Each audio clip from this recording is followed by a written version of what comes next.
আমি ঝর্ণার কিচেন। আজকে একটা রেসিপি করে দেখাবো। আজকে বানাবো আলু সুজি দিয়ে একটা বড়া। কীভাবে বানাই দেখতে থাকুন, শুরু থেকে শেষ পর্যন্ত ভিডিওটা দেখতে থাকুন। চলুন দেখায়। এখানে নিয়েছি সুজি, 1 কাপ সুজি নিয়েছি। আর এখানে 1 বাটি আলু নিয়েছি, এটা সিদ্ধ করে ম্যাশ করে নিয়েছি, বড় সাইজের আলু। এখানে গাজর কুচি নিয়েছি, গ্রেট করে নিয়েছি এরকমভাবে সরু সরু করে। এখানে কাঁচা লঙ্কা কুচি নিয়েছি, এখানে আদা কুচি নিয়েছি, আর এখানে কারি পাতা কুচি নিয়েছি, এগুলো দেবো।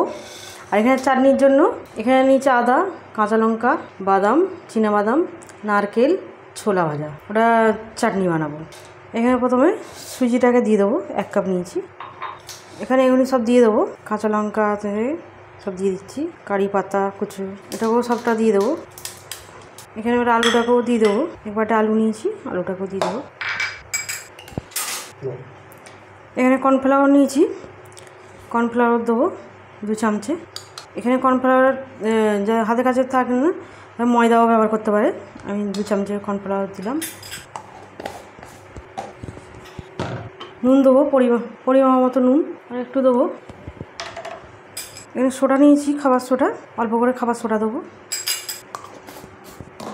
এটা সবগুলি নিয়ে ভালো করে মিশিয়ে নেবো।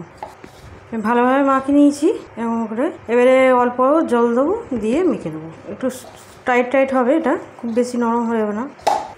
এটা ভালো করে এবারে মেখে নেবো। আর একটু দেবো, এটা ভালো করে এটাকে মেখে নেবো। এটা ভালো করে আমার মাখা হয়ে গেছে। এবারে চাপা দিয়ে এটা কিছুক্ষণ রাখবো, ওই 3 মিনিটের মতো রাখবো, তখন চাটনিটা বানিয়ে নেবো। এখানে এবারে এটা নিয়েছি জারটা, সবগুলি দিয়ে দেবো। এটা ভালোভাবে একটা পেস্ট বানিয়ে নেবো, জল দিয়ে পেস্ট বানিয়ে নেবো। অল্প করে জল দেবো, এবারে একটা পেস্ট বানিয়ে নেবো। এখানে এটা পেস্ট করে নিয়েছি এভাবে। এটাকে আমি কড়া বসিয়ে দিয়েছি, অল্প সরষে তেল দেবো। এখানে সরষে নিয়েছি, সরষে দেবো ছোটো চামচে, 1/2 চামচে। এখানে কারি পাতা নিয়েছি, কারি পাতাটাকে দেবো। শুকনো লঙ্কা নিয়েছি 2 ছোটো ছোটো, দিয়ে দেবো। আর কারি পাতাটা একটু হাত দিয়ে ছেড়ে দিচ্ছি, ভেজে নেবো। আমি তবে এটাকে এতে ঢেলে নেবো বাটিতে। চাটনিটা নিচ্ছি বাটিতে।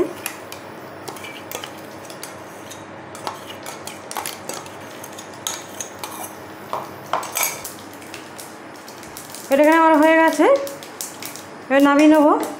এখানে সাদা তেল নিয়েছি, সাদা তেলটা বসিয়ে দেবো। এবার চাটনিটা দিয়ে দেবো।